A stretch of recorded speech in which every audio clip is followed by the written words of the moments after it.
Dear student, कैसे हैं आप लोग। हम लोगों ने 2D डायग्राम्स का यानी कि क्षेत्रफल चैप्टर से शुरू से लेकर के पहला से लेके 68 क्वेश्चन तक हल कर लिया है। आपने उसको देख लिया होगा और अच्छे से देखा होगा, मुझे पूरा भरोसा है। और हम ये चाहते हैं कि आप उसको देखते जाएं। उसके अंदर अगर कोई प्रश्न आपको कम समझ में आया हो तो उस नंबर को, यानी जो नंबर कम समझ में आया हो, ये फ़ोन नंबर अपने पास रखिए। इस पर आप भेज सकते हैं कि ये वाला नंबर फिर से समझा दीजिए। मैं समझा दूंगा, मेरा काम यही है।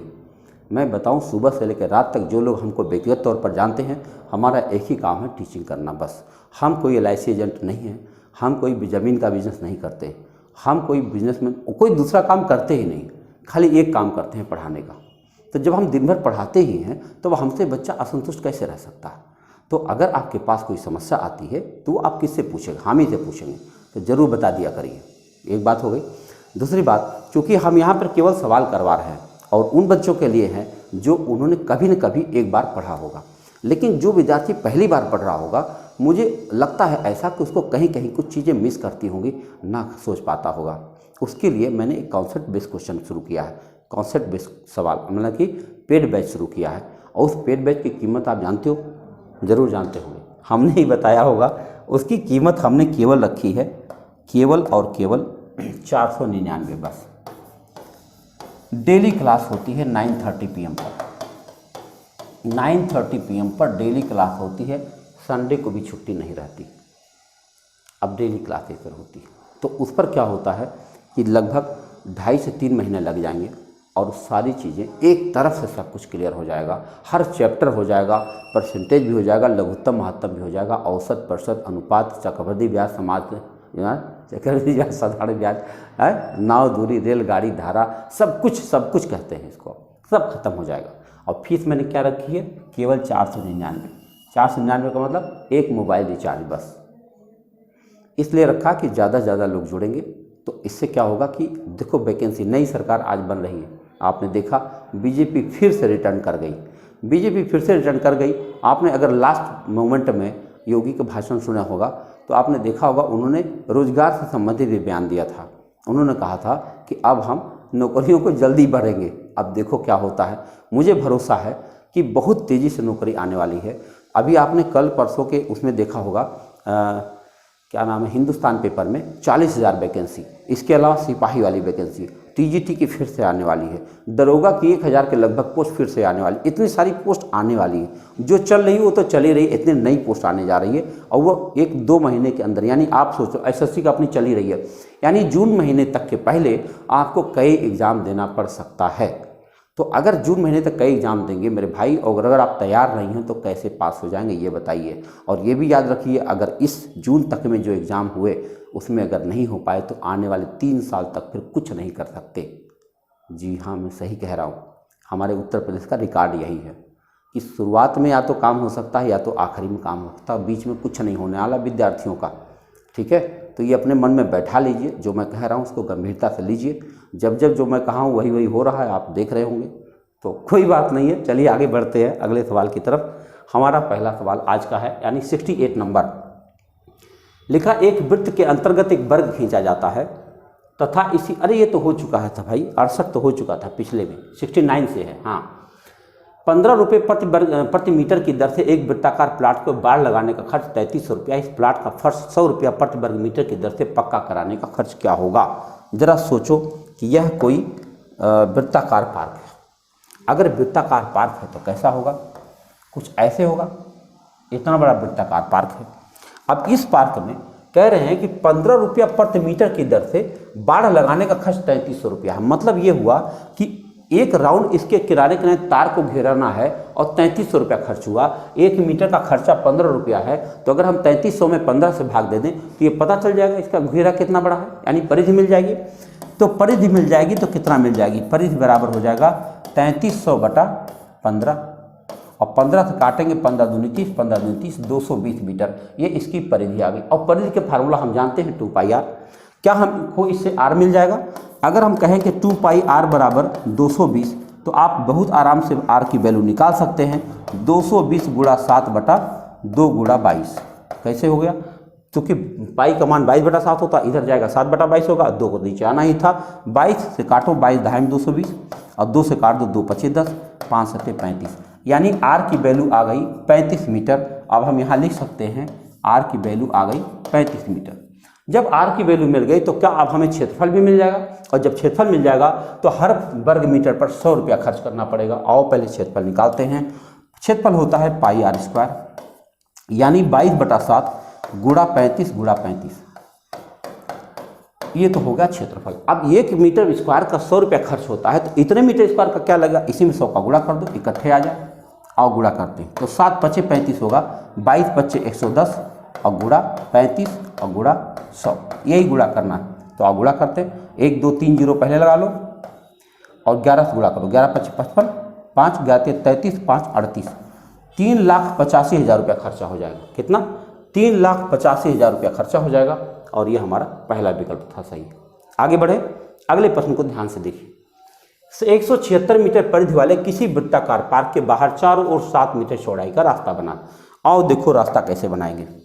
रास्ता अगर हम बनाएंगे तो कैसे बनाएंगे, एक पार्क लिया, अब इसके बाहर चारों ओर एक रास्ता ले रहा हूं, ये सही है। अब रास्ता सही लग रहा है ना।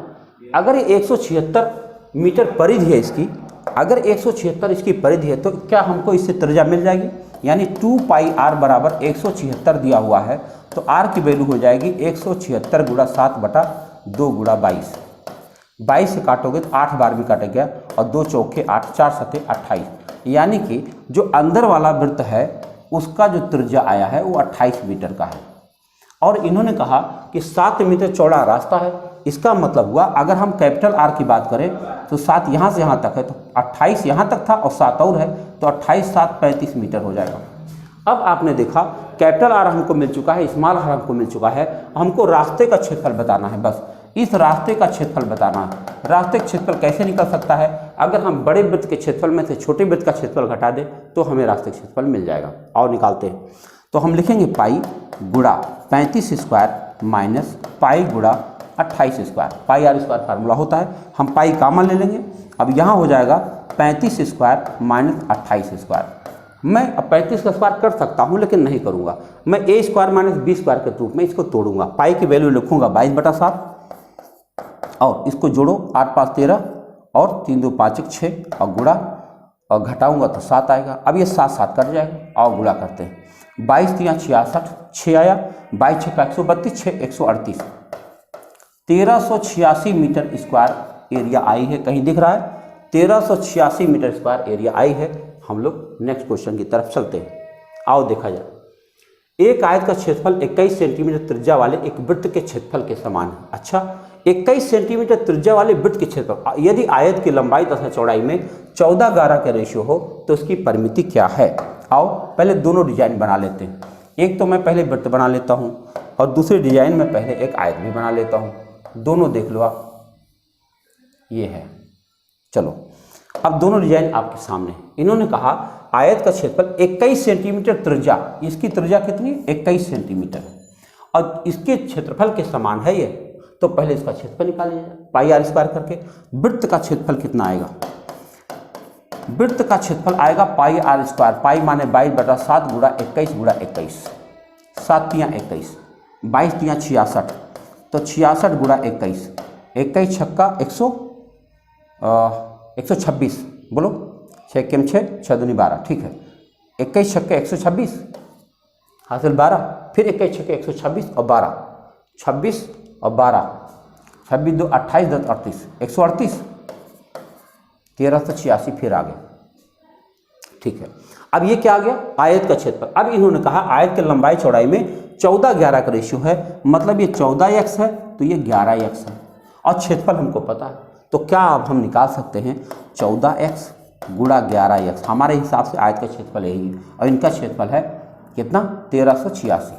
अच्छा, हमको गुणा नहीं करना था, यही 66 गुणा रख देते तो भी कट जाता। आओ अब काटना पड़ेगा, काट लेते हैं। 14 से काट लो भाई, 14 9 126, 26 कितना आया, फिर 14 9 126, और 11 से कट जाएगा, 11 9 99। लो x स्क्वायर बराबर 9 आ गया। अगर x स्क्वायर बराबर 9 आ गया तो x बराबर क्या आएगा भाई, 3। अगर x बराबर 3 आएगा तो 14 तियाँ 42 लंबाई आ गई और 14 और 11 तियाँ 33 चौड़ाई आ गई। अब इन्होंने पूछा क्या था, इसकी परिमिति बता दो, आयत की परिमिति बता दो। दोनों लंबाई चौड़ाई मिल चुकी है, परिमिति का सूत्र हमको पता है, 2 ब्रैकेट में l प्लस बी। तो चलो यहाँ लिख देता हूँ 2 ब्रैकेट में 42 प्लस 33, 42 प्लस 33 करो तो 2 गुणा 3 2 5 और 4 3 7 75, 75 दूना 150, 150 मीटर आना चाहिए भाई। कहीं दिख रहा है? अच्छा मीटर नहीं है, सेंटीमीटर है भाई। ये जहाँ जहाँ मैंने मीटर लिख रखा है इसको सेंटीमीटर समझा जाए। बस हो गया, देख लो आपका उत्तर आपके पास है। उम्मीद है आपको समझ में आया होगा। हम आगे बढ़ते हैं। एक वृत्त की परिधि 100 सेंटीमीटर है। इस वृत्त के अंतःवर्ग की प्रत्येक भुजा की माप क्या होगी, बताओ। अगर बताओ एक वृत्त की बात हम करते हैं तो एक वृत्त यहाँ बना लेता हूँ। लो ये तो वृत्त नहीं बना, कोई बात नहीं, अपने मन से बन रहा है, देख लीजिए आप। एक वृत्त अपने मन से हमने बना लिया। इन्होंने कहा इसकी परिधि 100 है, तो क्या करना, इस वृत्त के अंतःवर्ग की प्रत्येक भुजा की माप क्या होगी। चलो वर्ग भी बना लेते हैं। अगर हम इनके अंदर एक वर्ग बनाने की कोशिश करेंगे तो वर्ग कैसे बनेगा, कुछ ऐसे बनेगा। मान लो सही बना हुआ, हाँ एक वर्ग बन के तैयार हो गया, ठीक है। और इसकी प्रत्येक भुजा हमको चाहिए। हम जानते हैं इस बात को कि जो इसका विकर्ण होता है, जो वर्ग का विकर्ण होता है वही वृत्त का व्यास भी होता है। इस बात को ध्यान में रखिएगा। आओ समझते हैं। तो परिधि 100 मीटर है। अगर परिधि 100 मीटर है इसका मतलब 2 पाई r बराबर 100 है। तो बताओ r बराबर क्या हुआ। r बराबर हुआ 100 गुणा 7/2 गुणा 22। बहुत कुछ कटने नहीं जा रहा, थोड़ा सा कट जाएगा। 2 से काटोगे 50 और 2 से और काट दोगे ये 25, 25 सत्ते 175/11। ये r की वैल्यू आ गई।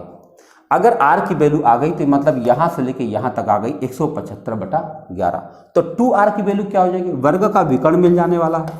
वर्ग का विकर्ण मिल जाएगा, कितना मिल जाएगा, इसका दुगुना कर दो भाई, 175/11 का दुगुना कर दो तो वर्ग का विकर्ण बन जाएगा 2 25 10, 7 2 34 35। ये 350 है भाई, सही से बनो। 2 25 10 और 7 2 34 35, 350/11। ये है वर्ग का विकर्ण। वो आपको पता है वर्ग का विकर्ण तो भुजा कैसे निकलती। वर्ग का विकर्ण कैसे होता है, √2a होता है। बताओ √2a बराबर है 350/11। तो बताओ a बराबर क्या हो जाएगा, 350/11 √2। अब क्या √2 के विकल्प में है, जी हाँ। अब हम क्या करेंगे, √2 से ऊपर नीचे गुणा कर देंगे। अच्छा ये पाई लिखा हुआ, हमको पाई सॉल्व नहीं करना चाहिए था। देखो सारे विकल्प हमें पाई में दिख रहे हैं, हमको पाई सॉल्व नहीं करना चाहिए था। हमने उधर देखा भी नहीं, और अगर नहीं देखा तो कृपया इतना चीज़ें फिर से कर लिया जाए तो ज़्यादा अच्छा होगा, आसान हो जाएगा। क्योंकि जब तक आप पाई लगाए रहोगे तब तक सवाल बड़ा होगा। हमको विकल्प पहले देख लेना चाहिए था। पाई लगाने से क्या होता है कि पाई माने 22/7 होता है, और 22/7 जब तक आप सॉल्व नहीं करोगे तब तक वह गिनती आपको एकदम अजनबी सी लगती रहेगी। देखो आओ देखते हैं। तो अगर हो गया तो r की वैल्यू देखो हमारे पास क्या हो गई, 100/2 पाई, और 2 पाई का मतलब 2 से काट दोगे तो होगा 50/पाई। ये r की वैल्यू है। तो विकर्ण की वैल्यू क्या हो जाएगी, विकर्ण की वैल्यू हो जाएगी इसका दुगुना यानी 100/पाई। ये विकर्ण होगा। और जो वर्ग का विकर्ण होता है वही कितना होता है, √2a होता है। √2a बराबर है 100/पाई। तो बताओ a बराबर क्या होगा, 100/पाई और बटा 2 √2। अब अगर हम √2 का ऊपर नीचे गुणा कर दें तो आप जानते हो ये 2 बन जाएगा, 2 से काटोगे 50 हो जाएगा, तो ऊपर हो जाएगा 50√2 अपन पाई। 50√2 अपन पाई कहीं दिख रहा है, सी विकल्प देखो, आराम से आपके पास उत्तर आ गया। तो सवाल कठिन नहीं था, हमने ऑप्शन देखा ही नहीं था, तो आराम से देखा तो पाई के टर्म में था। दरअसल पाई ऐसी चीज़ है, जब तक और जैसे 100 वहाँ पे लिखा था तो 100 तो 22/11 से कुछ होने वाला है नहीं, कितना 22/7 से, इसीलिए पाई के रूप में उत्तर दे दिया। यदि किसी अर्धवृत्त का परिमाप 36 सेंटीमीटर हो तो इसका क्षेत्रफल बताओ। अर्धवृत्त बनाना है भाई, ये देखो अर्धवृत्त यही हो सकता है। कह रहे हैं इसका परिमाप 36 सेंटीमीटर। परिमाप किसे कहते हैं, ये r है, ये r है, और यहाँ से यहाँ तक कितना पाई आर है बस। काहे, पूरा सर्किल होता तो 2 पाई आर होता, आधा सर्किल है तो खाली पाई आर होगा, और यहाँ से यहाँ तक 2 आर ही है। तो बताओ अर्धवृत्त का परिमाप क्या हुआ, पाई आर प्लस 2 आर, और बराबर इन्होंने कहा 36 है। तो जरा सोचो, क्या हम इसमें से आर कॉमन ले सकते हैं? आर कॉमन ले लेंगे तो बचेगा पाई प्लस 2 और बराबर 36। अब पाई में हम 2 जोड़ते हैं कहीं बगल में, पाई माने 22/7 होता है, इसमें हमको 2 जोड़ना है, तो 22 7 दूनी 14, इसमें जोड़ो, 14 जोड़ोगे तो 36/7 हो जाएगा। देखो आर गुणा 36/7 बराबर 36, तो 36 36 कट गया, आर बराबर कितना आ गया 7। अगर आर 7 आ गया तो इसका क्षेत्रफल हमसे पूछा गया है, क्षेत्रफल क्या हो सकता है, अर्धवृत्त का क्षेत्रफल क्या होता है, 1/2 पाई आर स्क्वायर। बताओ क्षेत्रफल देखो, तो हम क्षेत्रफल निकालेंगे, पूरा वृत्त होता तो पाई आर स्क्वायर होता, आधा वृत्त है तो 1/2 गुणा 22/7 गुणा 7 गुणा 7, ये रहा। तो 1 7 से तो यही कट जाएगा, और 2 से ये 11 हो जाएगा, 11 7 77 आपका उत्तर आया। सेंटीमीटर है तो सेंटीमीटर स्क्वायर कर दो आप इसको, 77 सेंटीमीटर स्क्वायर इसका उत्तर आएगा, और ये आपका सी विकल्प है। उम्मीद है आप समझ पा रहे होंगे। अगले सवाल की तरफ चलता हूँ। एक वर्ग के अंतःवृत्त और बाह्य वृत्त के क्षेत्रफलों में क्या अनुपात है? हमको लगता है हम लोगों ने इसे किया था। एक वर्ग बनाओ पहले। अगर हम वर्ग बना रहे हैं तो जरा देखो, ये है वर्ग, ठीक है। अब ये अगर वर्ग है तो इसके अंतःवृत्त और बाह्य वृत्त देखना। पहले एक अंतःवृत्त बनाता हूँ। अंतःवृत्त कुछ ऐसे बनेगा, देखो मान लो ठीक है बन रहा, टच कर रहा होगा। और एक दूसरा वृत्त बना लेता हूँ, ये रहा। इन्होंने कहा अंतःवृत्त और बाह्य वृत्त के क्षेत्रफलों का अनुपात बता दो। मेरे भाई इस वर्ग की भुजा को हम 2a मानते हैं। अगर 2a मान ले तो यहाँ से लेके यहाँ तक a हो जाएगा, और तब इसका विकर्ण कितना हो जाएगा? विकर्ण हो जाएगा 2 इंटू देखो विकर्ण फिर से बनाता हूँ। इसका विकर्ण कितना हो जाएगा? जिसकी भुजा 2a है तो विकर्ण होता है √2 गुणा 2a, यानी 2√2a। अगर ये 2√2a विकर्ण हो जाएगा तो यहाँ से लेकर के यहाँ तक कितना हो जाएगा? √2a। आधा कर दो इसका। अब बताओ दोनों क्षेत्रफलों का अनुपात बताना है, तो pi into a square upon pi into √2a का होल स्क्वायर। आप समझ पाए? छोटे वृत्त का क्षेत्रफल है, उसकी त्रिज्या a है तो पाई a स्क्वायर, और बड़े वृत्त की त्रिज्या √2a है तो पाई √2a स्क्वायर। पाई आपका कट जाएगा, a स्क्वायर अपान इसको स्क्वायर करोगे तो कितना हो जाएगा भैया? 2a स्क्वायर, और दोनों a स्क्वायर कट जाएगा, 1/2। आपका उत्तर कितना आ गया? 1:2। कहीं दिख रहा? डी विकल्प सही गया। तो एक वर्ग के अंतःवृत्त तथा परिवृत्त बाह्य वृत्त के क्षेत्रफल में अनुपात क्या आ जाएगा? 1:2। और मैंने शायद कहा था एक बार कि इसको आप चाहें तो याद रख सकते हैं हमेशा के लिए, यह एक तथ्य के रूप में होता है। दो भिन्न वृत्तों के दो चापों के लंबाई में बराबर हैं तथा ये चापें वृत्तों के केंद्र पर क्रमशः 60 डिग्री तथा 75 डिग्री कोण बनाते हैं, तो दोनों वृत्तों की त्रिज्याओं का अनुपात बताइए। अगर दोनों वृत्तों की त्रिज्याओं का अनुपात हमको बताना है, आओ समझते हैं कैसे हो सकता है। आओ पहले हम लोग चित्र बनाते हैं। एक वृत्त ये है और एक वृत्त ये है, थोड़ा सा छोटा बना दें। अब देखो, अब हम यहाँ इसका केंद्र होगा, इसका केंद्र यहाँ होगा। मान लो एक चाप ये और यहाँ पे 60 डिग्री का कोण बन रहा, यहाँ पर ये ऐसे, यहाँ पे 75 डिग्री कोण बन रहा है, और कह रहे हैं ये चाप और ये चाप दोनों बराबर।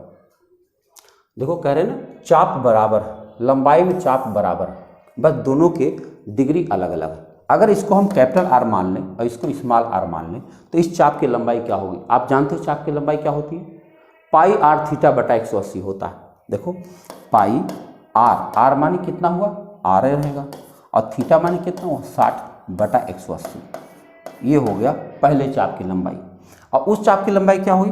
पाई into small r small r और गुणा 75 और बटा 180। और ये कह रहे हैं दोनों बराबर। अगर दोनों बराबर है तो दोनों 180 कट गया और दोनों पाई कट गया। अब बताओ कैपिटल आर बटा स्मॉल आर बराबर क्या हो जाएगा? 75 बटा 60 हो जाएगा। और इसको आप 15 से काटोगे, 15 पचे 75, 15 चौके 60। कौन सा रेशियो आ गया? 5:4। कहीं दिख रहा है? डी ऑप्शन सही है। आप देख रहे हैं, सवाल लगाने का तरीका देख लीजिए। आइए बढ़ते हैं अगले सवाल की तरफ। उस वृत्त की त्रिज्या क्या होगी जिसका क्षेत्रफल 5 मीटर तथा 12 मीटर त्रिज्या वाले दो वृत्तों के क्षेत्रफल के योग के बराबर। वाह, उस वृत्त की त्रिज्या क्या होगी, यानी 3 वृत्त बने हुए हैं। देखो क्या करा, उस वृत्त की त्रिज्या क्या होगी जिसका क्षेत्रफल 5 मीटर तथा 12 मीटर त्रिज्या वाले दो वृत्तों के क्षेत्रफलों के योग के बराबर है। यानी एक छोटा सा वृत्त देख लो और एक बड़ा सा वृत्त देख लो और एक और बड़ा सा वृत्त देख लो। वाह, हमें जो है इसका क्षेत्रफल बताना है। इसकी त्रिज्या दे रखी है 5, इसकी त्रिज्या दे रखी है 12, इसकी त्रिज्या नहीं पता, इसको हम r मान लेते हैं।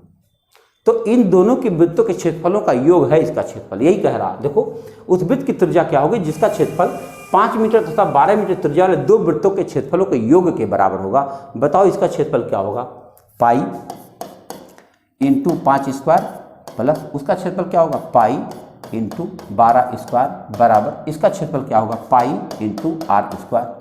यही तो होगा। क्या हम यहाँ से पाई कॉमन लेके उड़ा सकते हैं? आप समझ गए होंगे मैं क्या कह रहा हूँ। पाई यहाँ से रोको, अब यहाँ क्या बना, 5 स्क्वायर प्लस 12 स्क्वायर और बराबर पाई r स्क्वायर। ये पाई कट गया। अब बताओ r स्क्वायर बराबर क्या हुआ, 12 स्क्वायर माने 144 होता है और 5 स्क्वायर 25 होता है, जोड़ोगे तो 169 हो जाएगा। तो r स्क्वायर बराबर 169, तो r बराबर क्या हो जाएगा, 13 सेंटीमीटर। कितना हो जाएगा, 13 मीटर था ना, तो मीटर हो जाएगा 13 मीटर। कैसा लगा ये सवाल, मजा आया कि नहीं आया? इसका क्षेत्रफल और इसका क्षेत्रफल दोनों जोड़ना है और जोड़ने के बाद जोड़ दिया मैंने और बराबर इस क्षेत्रफल के बराबर कर दिया, काम हो गया। अब ये तभी हो सकता है जब वृत्तों पर आपकी अच्छी पकड़ हो जाए। किसी वृत्त की परिधि को 50% कम कर दिया जाए तो क्षेत्रफल कितना % कम होगा? भैया परिधि माने 1D होता है और 1D में हुआ है तो क्षेत्रफल में जाने के लिए 2 बार तो करना ही पड़ेगा। जैसे कोई चीज़ 100 है, 50% कम हुआ है तो 50/100 और फिर 50/100 बस। अब बताओ अगर इसको हम काटते हैं तो कितना है, 25। बताओ कोई चीज़ 100 थी और 25 बची है, इसका मतलब 75% कम हो जाएगा। कितना कम हो जाएगा, 75% कम हो जाएगा। आगे बढ़ते हैं, ये तो कुछ बड़ा सवाल लग रहा। अलग अलग त्रिज्या वाले दो वृत्त दिए गए हैं। एक वर्ग का क्षेत्रफल 196 वर्ग सेंटीमीटर जिसकी भुजा बड़े वृत्त की त्रिज्या से आधी है। अच्छा ठीक है। छोटे वृत्त की त्रिज्या बड़े वृत्त की त्रिज्या का 3/7 है। छोटे वृत्त की परिधि बताओ। बड़ा बढ़िया सवाल दिया है ना। देखो 3 डिजाइन की बात करा, एक छोटा वृत्त है, एक बड़ा वृत्त है, उसके बाद एक वर्ग भी बना हुआ। वर्ग भी बना लेता हूं, ये रहा। अब क्या कह रहे हैं, अब आओ सवाल देखते हैं। कह रहे हैं एक वर्ग का क्षेत्रफल 196। अगर इस वर्ग का क्षेत्रफल 196 है तो इसका मतलब इसकी भुजा 14 होगी। अगर भुजा 14 होगी तो क्या कह रहे हैं, जो इसकी भुजा क्या है, बड़े वृत्त की त्रिज्या से आधी है ये भुजा, यानी जो 14 है ये बड़े वृत्त की त्रिज्या की आधी है। इसका मतलब बड़े वृत्त की त्रिज्या कितनी है, 28 है। बोलो 28 की आधी 14 है। और अगर ये 28 है तो कह रहे हैं छोटे वृत्त की त्रिज्या जो है बड़े वृत्त की त्रिज्या का 3/7 है। तो 28 का आप 3/7 करिए तो 7 चौके 28, 4 तियां 12। इसका मतलब छोटे वृत्त की त्रिज्या 12 हो गई। अब क्या चाहिए, कह रहे हैं छोटे वृत्त की परिधि बता दो। पाई में जवाब दिया गया, आपकी बार में अच्छे से पढ़ रहा हूँ। तो बताओ परिधि क्या होता है, 2πr होता है। 2 गुणा पाई बराबर गुणा r माने 12, तो 12 दूनी 24 पाई आपका उत्तर आ गया। कितना आ गया, 24 पाई। कहीं दिख रहा है, ये रहा। कैसा रहा सवाल, खूब अच्छे से देख लीजिए। हम आगे बढ़ते हैं। दो वृत्तों की परिधि क्रमशः 132 और 176 मीटर है। इनके क्षेत्रफलों में कितना अंतर है? परिधि दिया है। अच्छा बताओ, अगर परिधि दिया है, परिधि, हम बार बार परिधि शब्द बोल रहे हैं ना, परिधि कहा जाता है। तो एक वृत्त ये है और एक वृत्त ये है, ठीक है, और इनकी परिधि दिया हुआ 132। बताओ अगर ये r स्मॉल r मान लें और इसको हम कैपिटल R मान लें तो पाई 2πr, 2 स्मॉल r बराबर 132 दिया है। r की वैल्यू हो जाएगी 132 गुणा 7/2 गुणा 22, 22 छक्का 132 और 7 से क्या है, ये 2 है ना, हाँ 2 तियां 6, 7 तियां 21 आ गया। यानी ये कितना आ गया, 21 मीटर।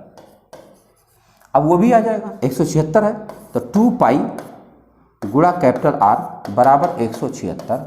तो बताओ कैपिटल आर बराबर हो जाएगा 176 गुणा 7 बटा 2 गुणा 22। 22 8 176 होता है, 2 चौके 8 होता है, 4 7 28। तो इसका मतलब इसका रेडियस होगा 28। अब दोनों मिल चुका, करें इनके क्षेत्रफलों में कितना अंतर है। भाई इसका क्षेत्रफल और इसके क्षेत्रफल में कितना अंतर मिल जाएगा, आओ अंतर निकालते हैं।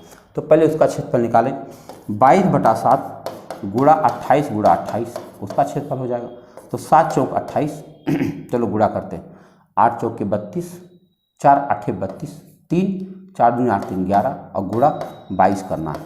तो 22 दूना 44, 4 22 एकम 22 और 4 26, 2 22 एकम 22 और 2 24।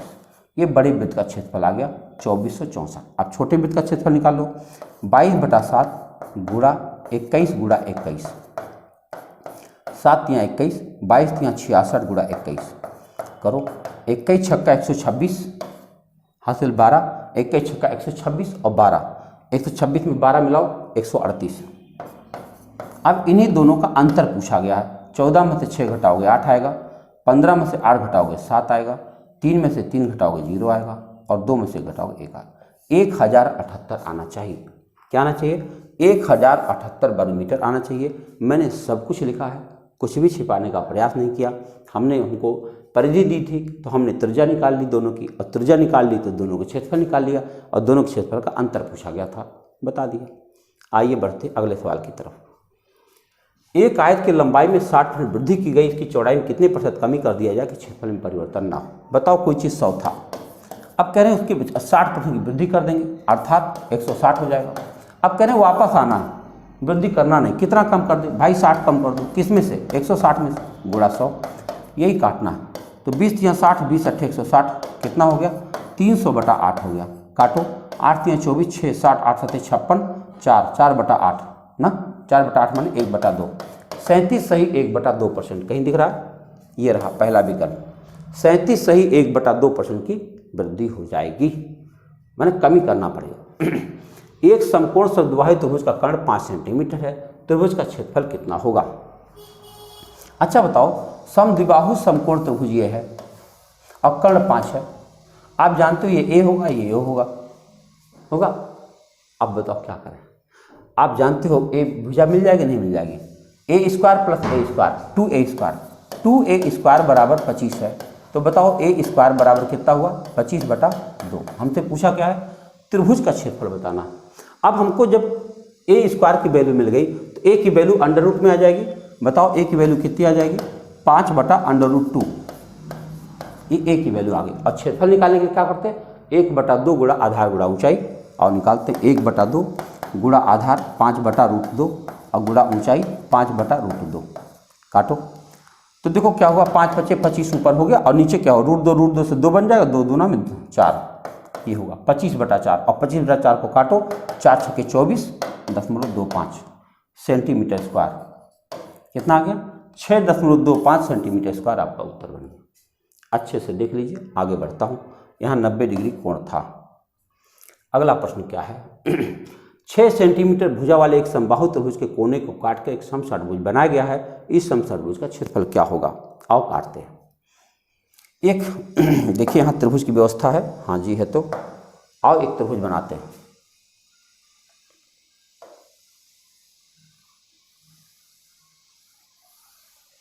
तो बहुत छोटा बनेगा मेरे भाई, बड़ा त्रिभुज में बनना चाहिए। इतना बड़ा बन गया मान लो, चलो इसी को बना देते हैं, इन दोनों को हटा देते हैं, ये भी जाओ ये भी जाओ, ऐसे नहीं जाने वाले, जिद्दी होते हैं। हाँ, तो इसको जो है 6 सेंटीमीटर के सभी हैं, तो इसको 2-2 पर काट देता हूँ, 2 पर, ये। अब इनको मिलाओ, देखो समषट्भुज बना कि नहीं बना। अब ये तो डिलीट होना नहीं है, अगर ये डिलीट हो जाए तो ज़्यादा अच्छा, लेकिन डिलीट होगा नहीं, तो इससे बढ़िया होगा हम फिर से बनाएं, अच्छा से बनाएं, हाथ से बनाओ ज़्यादा अच्छा है। एक समबाहु त्रिभुज इतना बड़ा मैं लेता हूँ।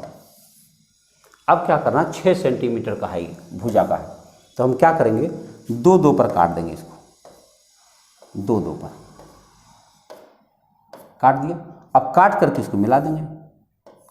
अब देखो ये षट्भुज बनने जा रहा है। अब अगर षट्भुज बन गया है तो हम क्या करेंगे, जितना काट दिया हूँ इसको डिलीट कर दूंगा। देखो ये काट दिया, ये डिलीट कर दे रहा हूँ, ये देखो डिलीट कर दिया। अब जो जहाँ ज़्यादा कट गया है उसको जोड़ देता हूँ।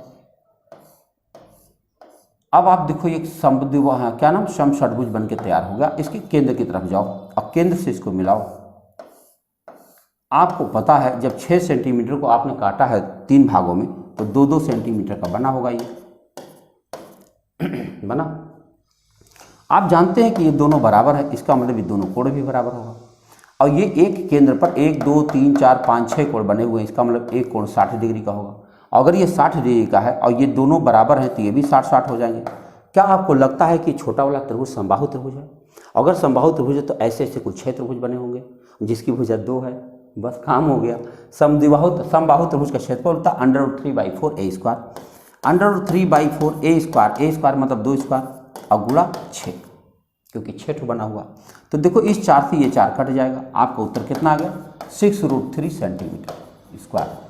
कितना आ गया 6√3 सेंटीमीटर स्क्वायर आपका उत्तर बन गया। गजब का है ये, बहुत अच्छा है, इसको जरूर बनाइएगा अपने हाथ से, अच्छा लगेगा। एक समकोण त्रिभुज की परिमिति 60 सेंटीमीटर तथा विकर्ण 26 सेंटीमीटर है। समकोण त्रिभुज ठीक है, उसका क्षेत्रफल कितना होगा? ए यहाँ पे है, बी सी डी अलग अलग दे रखा ना, इसका विकल्प यहीं से देना शुरू कर दिया। ठीक है, एक समकोण त्रिभुज की परिमिति 60 है, ये लो, और विकर्ण 26 है। अगर विकर्ण 26 है तो हम इन दोनों भुजाओं को ले लेते हैं, एक को मान लो लेता हूँ x, एक को ले लेता हूँ y, और विकर्ण है ये। अगर है तो यहाँ पर आप सबसे पहला काम कर सकते हैं कि x + y + 26 और बराबर कितना हो जाएगा 60।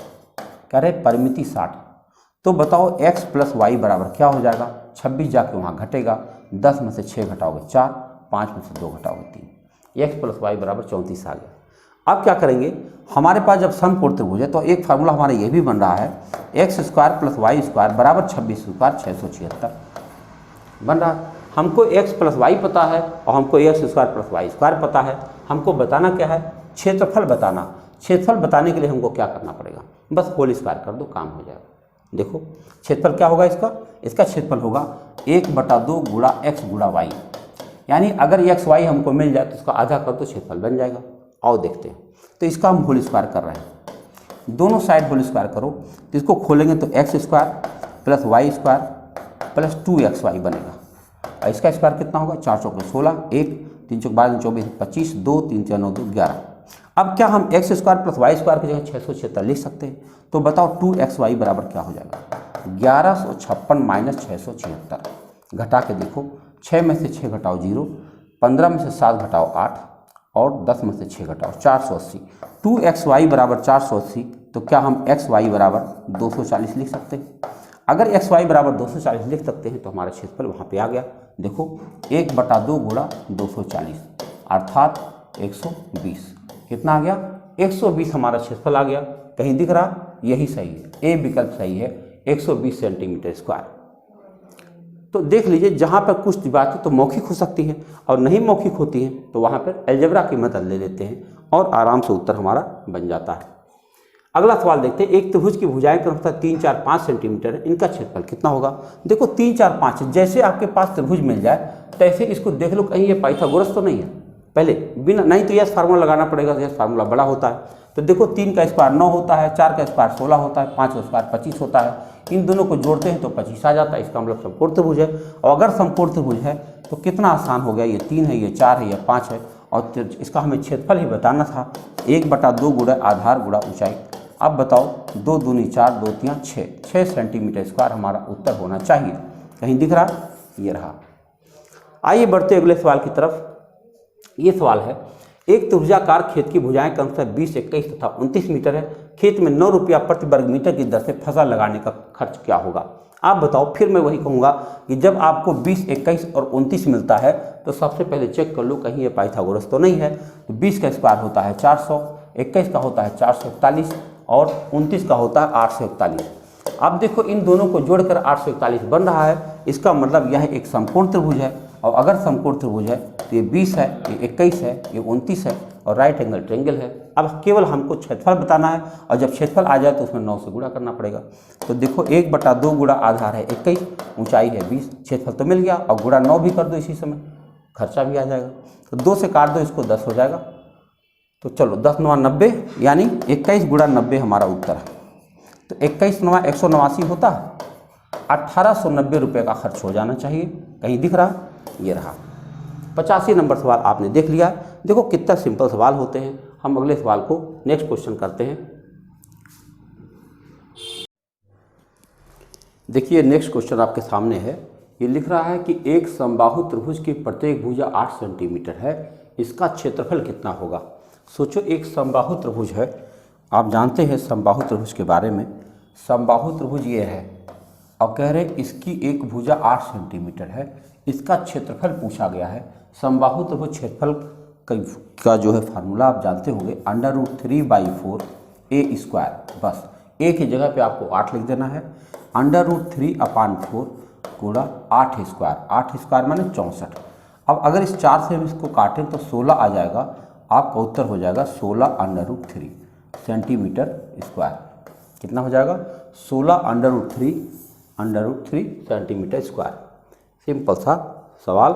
नेक्स्ट क्वेश्चन चलते हैं। लिखा एक समबाहु त्रिभुज का क्षेत्रफल 413 वर्ग सेंटीमीटर है, इसकी प्रत्येक भुजा की लंबाई कितनी होगी। सोचो अगर 413 कह रहा है तो ये कह रहे हैं कि समबाहु त्रिभुज क्षेत्रफल आप जानते हैं √3/4 a² है ना, और ये रहा। अच्छा ये 413 संदेह लगता है, जैसे लगता है कि 41√3 लिखा है कि नहीं। इसकी प्रत्येक भुजा की लंबाई क्या होगी, अब देखते हैं क्या हो सकता है। 413 तो नहीं होगा क्योंकि 413 जिस प्रकार के विकल्प दिख रहे हैं 413 होना नहीं चाहिए। आओ देखते हैं क्या हो सकता है, बनाने की कोशिश करें। प्रत्येक भुजा की लंबाई चाहिए तो यहाँ पे एक ऐसी संख्या हमको चाहिए 413, तो √3 से कट जाती तो अच्छा था। अब यहाँ पे अगर कोई ऐसी संख्या होगा 4√3 है, जी हाँ, इसको ज़रा सुधार लीजिए। अब मैं इसको सुधार लेता हूँ, इसको जो है 4√3 कह दीजिए आप। ये देखो 4√3। अब इससे क्या फ़ायदा मिल जाएगा, देखो ये मिल जाएगा कि हम जानते हैं क्षेत्रफल होता है √3/4 a² और वहाँ पे रहेगा 4√3। अब होगा क्या कि a√3 ये √3 कट जाएगा और ये 4 उधर जाके गुणा कर देगा तो a² बराबर 16 हो जाएगा। तो a बराबर क्या हो जाएगा 4 सेंटीमीटर इसकी भुजा आ जाएगी। बी विकल्प आपका सही चला जाएगा। अब आप देख लीजिए टाइपिंग वाले लोग क्या करते हैं, कोशिश बहुत बढ़िया करते हैं, लेकिन कभी कभी क्या होता है हमको प्रूफ रीडिंग करना चाहिए लेकिन समय नहीं मिल पाता, कभी कभी व्यस्तता होने की वजह से। आइए अगला सवाल देखें। एक समबाहु त्रिभुज की प्रत्येक भुजा 2/3 सेंटीमीटर है, इसकी ऊंचाई बताओ। 2/3 नहीं होना चाहिए, इसको √2√3 हो सकता है कि नहीं। अब समबाहु त्रिभुज की प्रत्येक भुजा मिला है, इसकी ऊंचाई बताना। आपको पता होगा ऊंचाई कैसे निकलती है। समबाहु त्रिभुज की ऊंचाई का एक फार्मूला होता है, वो होता है √3/2a, यही होता है। तो अब हम क्या करेंगे, √3/2 और a की जगह पे 2√3 लिख देंगे। अब होगा क्या कि ये दोनों 2 कट जाएंगे और √3 गुणा करके 3 सेंटीमीटर आ जाएगा। क्या हो जाएगा 3 सेंटीमीटर इसकी ऊंचाई आ जाएगी। ध्यान रखिएगा 2√3 है। मैं अभी इसको ऐसे कर दे रहा हूँ, सपोज करिए आप बुक देखें और वहाँ कोई और गिनती मिले तो उस गिनती को यहाँ जरूर लिख दीजिएगा, क्योंकि मेरे सामने इसमें किताब नहीं है और मैं पूरा कोशिश यही कर रखा हूँ कि हर चीज़ एकदम एक्यूरेट जानी चाहिए आप तक। एक समबाहु त्रिभुज की प्रत्येक भुजा में 2 सेंटीमीटर की वृद्धि करने पर इसके क्षेत्रफल में, अब देखो फिर यहाँ भी आ गया 2√3 होना चाहिए। 2√3 वर्ग सेंटीमीटर की वृद्धि हो जाती है। त्रिभुज की प्रत्येक भुजा की लंबाई बताओ। आप बताओ एक समबाहु त्रिभुज है, मान लो इसकी भुजा a है, तो कह रहे हैं कि इसकी भुजा में वृद्धि कर दिया, 2 सेंटीमीटर की वृद्धि कर दिया, यानी जो नया त्रिभुज बन रहा है वो हो रहा है a+2 हो जा रही है।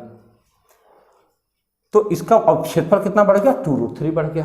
भाई बताओ जब नहीं बढ़ा था तो उसका क्षेत्रफल हुआ करता था √3/4 a², लेकिन जब बढ़ गया तब क्या हो गया, √3/4 a की जगह पे हो गया a+2 का होल स्क्वायर। अब कह रहे हैं इन दोनों का जो डिफरेंस है वो कितना आ रहा, 2√3 आ रहा। बस इसी को हल करना, बहुत आसान होगा हल करना। अगर हम कॉमन ले लें √3/4 √3/4 हम कॉमन ले लेंगे तो क्या होने जा रहा है, a+2 के होल स्क्वायर में से a² घटेगा।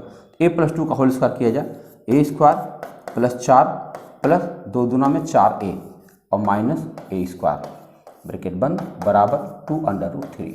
आप जानते होंगे ये √3 और ये √3 कट जाएगा और ये 4 वहाँ जाके गुणा कर देगा, 8 हो जाएगा।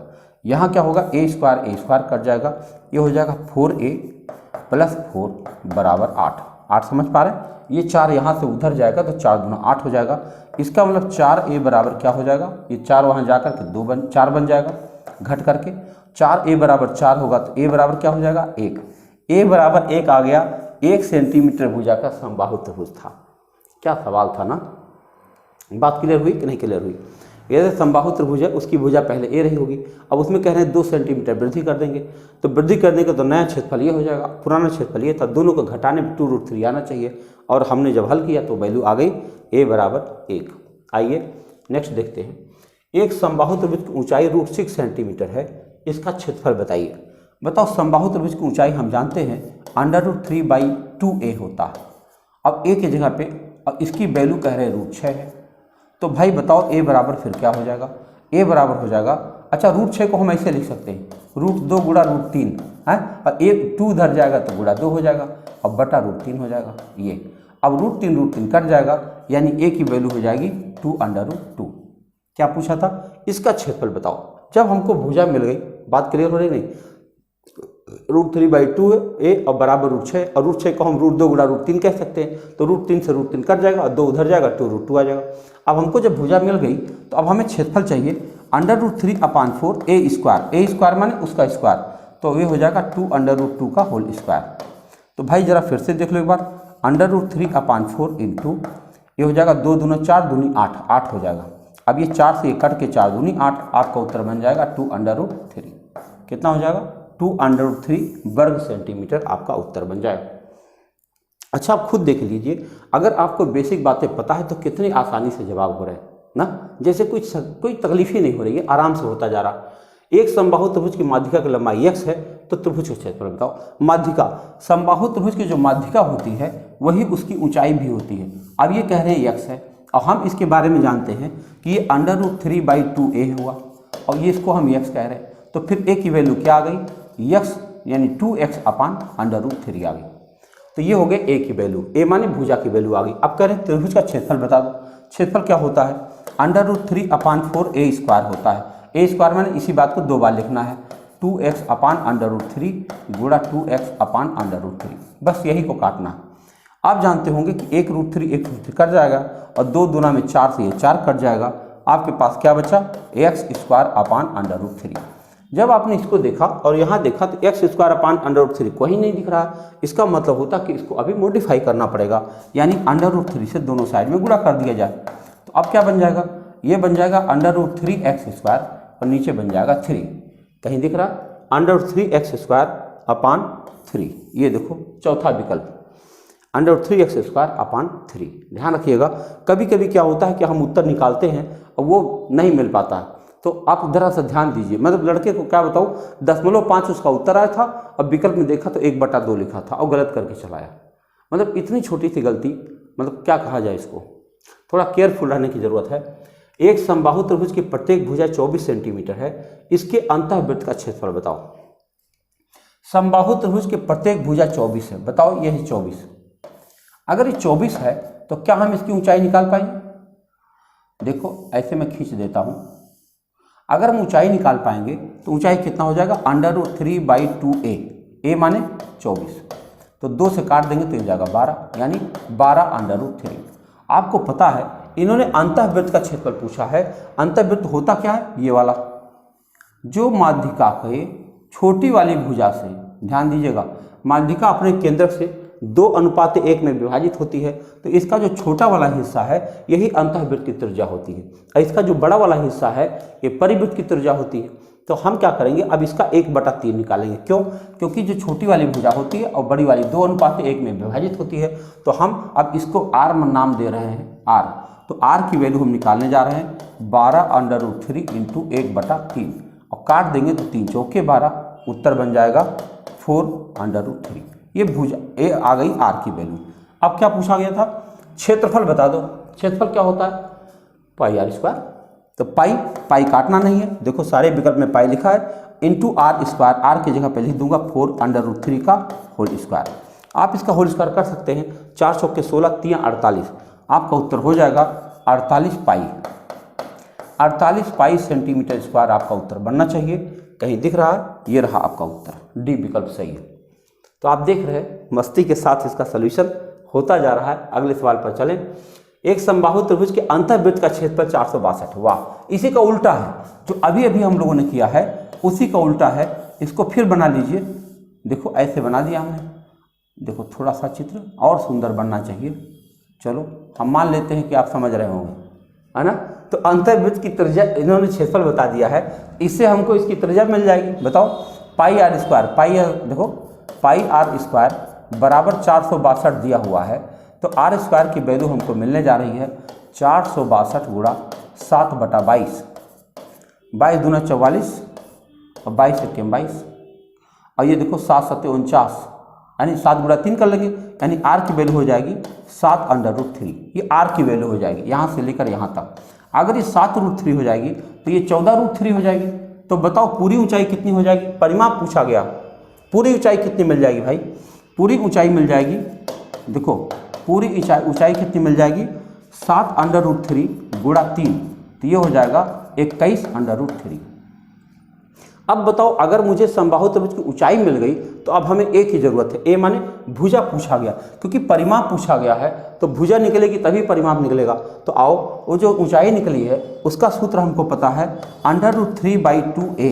ए की जगह पे हम क्या लिखेंगे, रहने देंगे, और बराबर हो जाएगा 21√3। तो क्या ये √3 कट जाएगा और 2 वहाँ जा करके 42 हो जाएगा, ए बराबर 42 आ जाएगा। ए माने एक भुजा 42 आ गई। अब हमें परिमाप बताना है। परिमाप क्या होता है, सभी भुजाओं का योग। 3 भुजाएं हैं और एक एक भुजा 42 वाली है, तो 42 गुणा 3 करेंगे, 3 दूनी 6, 3 चौके 12, 126 सेंटीमीटर होना चाहिए। कहीं दिख रहा है, सी विकल्प देखो। विद्यार्थियों, मैं कोशिश बहुत कर रहा हूँ, अगर मान लो कहीं से आपको कुछ ऐसा लग रहा होगा कि थोड़ी बहुत जल्दबाजी हो रही होगी तो कृपया इस नंबर पर हमें मैसेज कर दीजिएगा, मैं दोबारा समझा दूंगा। हमारा काम यही है, मेरा उद्देश्य ये कतई नहीं है कि आप कहीं से कुछ कम समझ पाइए, लेकिन काम कितना ज़्यादा है आप खुद महसूस कर सकते हैं। इतना सारा काम करना होता है, इसीलिए हम सोच रहे हैं कि समय से आपकी चीज़ें मिल जाए तो ज़्यादा बेहतर होगा। अगला प्रश्न है, एक वर्ग तथा एक समबाहु त्रिभुज की परिमिति समान है, यदि वर्ग के विकर्ण की लंबाई 12√2 है तो त्रिभुज का क्षेत्रफल बताओ। कह रहे परिमिति समान है। देखो भैया, एक वर्ग है, आओ पहले वर्ग बना लेते हैं। एक वर्ग यहाँ बना हुआ है, कम से कम इसका कलर तो बदल दे भाई, है कि नहीं, कलर कलर कलर कलर, ये रहा, ठीक है। हमने एक वर्ग बना दिया, ये लग रहा है, और एक समबाहु त्रिभुज। समबाहु त्रिभुज तो हम ना बनाए, ऐसे हाथ से ही बना दे समबाहु त्रिभुज, ये रहा। कह रहे हैं दोनों की परिमिति समान है। फिर कह रहे हैं वर्ग के विकर्ण की लंबाई 12√2 है। अगर भैया जी ये 12√2 है तो हमें तो इसकी भुजा मिल जाएगी, नहीं मिल जाएगी, बताओ। वर्ग का विकर्ण होता है √2a, और ये कह रहे हैं 12√2 है, तो क्या हम 2 काट दें, a बराबर 12 आ गया। अगर a बराबर 12 आ गया, यानी वर्ग की एक भुजा 12 आ गई, तो इसका परिमाप कितना आ गया, वर्ग के परिमाप कितना आ गया, वर्ग का परिमाप कितना आ गया 48 सेंटीमीटर। 12 गुणा 4 बराबर 48 सेंटीमीटर वर्ग का परिमाप आ गया। और अगर वर्ग का परिमाप 48 सेंटीमीटर आ गया तो त्रिभुज का परिमाप भी 48 सेंटीमीटर हो जाएगा। और त्रिभुज का परिमाप अगर 48 सेंटीमीटर हो जाएगा, त्रिभुज का परिमाप अगर 48 सेंटीमीटर हो जाएगा तो इसकी भुजा कितनी हो जाएगी, 3 भुजा मिल करके 48 बन रही है, तो एक भुजा कितनी हो जाएगी, 16 सेंटीमीटर हो जाएगी। हमसे पूछा गया है त्रिभुज का क्षेत्रफल बता दो। अगर किसी त्रिभुज की भुजा 16 सेंटीमीटर है तो क्या उसका हम क्षेत्रफल निकाल सकते हैं, बहुत आराम से निकाल सकते हैं। √3/4 × a², a मतलब 16 स्क्वायर होता है 256। अब गुणा कर लो भाई, काट दो इससे, 4 4 छके 24, 4 चौके 16, आपका उत्तर हो गया 64√3 सेंटीमीटर स्क्वायर होना चाहिए। 64√3 कहीं दिख रहा, ये पहला विकल्प देखिए, 64√3 स्क्वायर सेंटीमीटर स्क्वायर होना चाहिए। क्लियर हो रहा है। आइए नेक्स्ट क्वेश्चन चलते हैं। अगला सवाल है, एक समद्विबाहु त्रिभुज की परिमिति 14 सेंटीमीटर तथा बराबर भुजाओं में से एक भुजा तीसरी भुजा का अनुपात 5:4 है। तो इस त्रिभुज का क्षेत्रफल कितना? भैया जी समद्विबाहु त्रिभुज है, ध्यान रखना ये समद्विबाहु त्रिभुज है, ऐसे है। इन्होंने कहा परिमिति 14 है, फिर क्या करें, बराबर भुजाओं में से एक भुजा तथा तीसरी भुजा का अनुपात 5:4 है, मतलब ये 5x है तो ये 4x है। तो आपको पता होना चाहिए ये भी 5x होना चाहिए। फिर अगर ऐसा हुआ तो देखो हमारे पास परिमाप क्या दिख रहा है, 5, 5, 10, 4, 14x। बताओ परिमिति माने सभी भुजाओं का योग होता है, जब हम जोड़ेंगे तो देख रहे हैं 5x plus 5x plus 4x और बराबर 14 सेंटीमीटर। तो इसका मतलब हुआ 14x बराबर 14 सेंटीमीटर, इसका मतलब हुआ x बराबर 1 सेंटीमीटर, यानी हमको दोनों सब मिल गया। ये 5 सेंटीमीटर मिल गया, ये भी 5 सेंटीमीटर मिल गया और ये 4 सेंटीमीटर मिल गया, क्योंकि x की वैल्यू 1 आ गई। अब क्या पूछा था, इस त्रिभुज का क्षेत्रफल बता दो।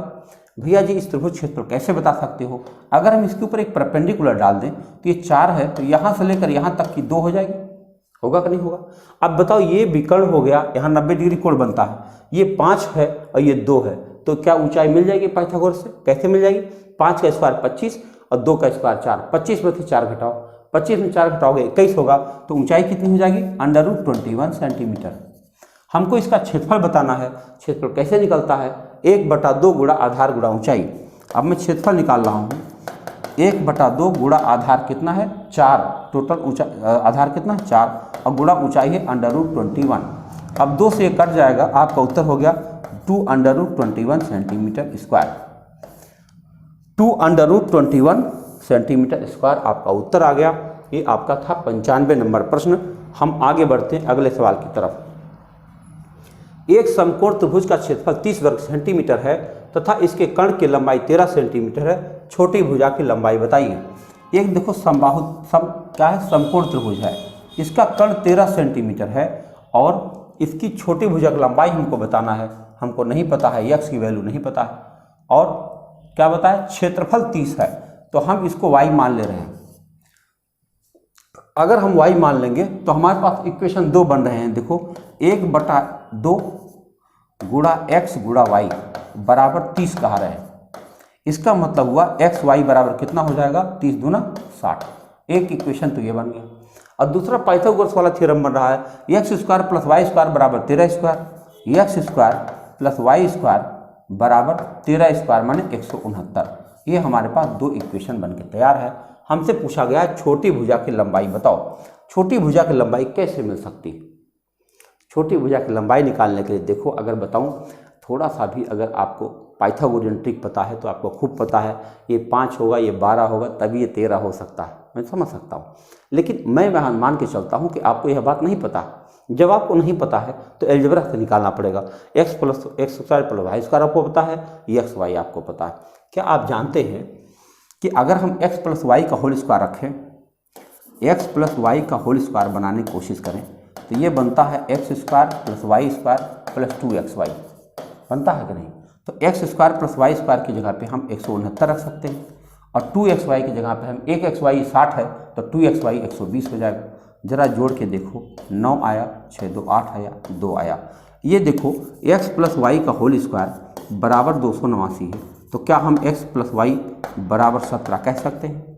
अगर हम 17 कह सकते हैं तो एक लाइन और खर्च कर लीजिए, यहाँ तक हो ही गया है, तो x माइनस वाई का भी होल स्क्वायर निकाल लीजिए।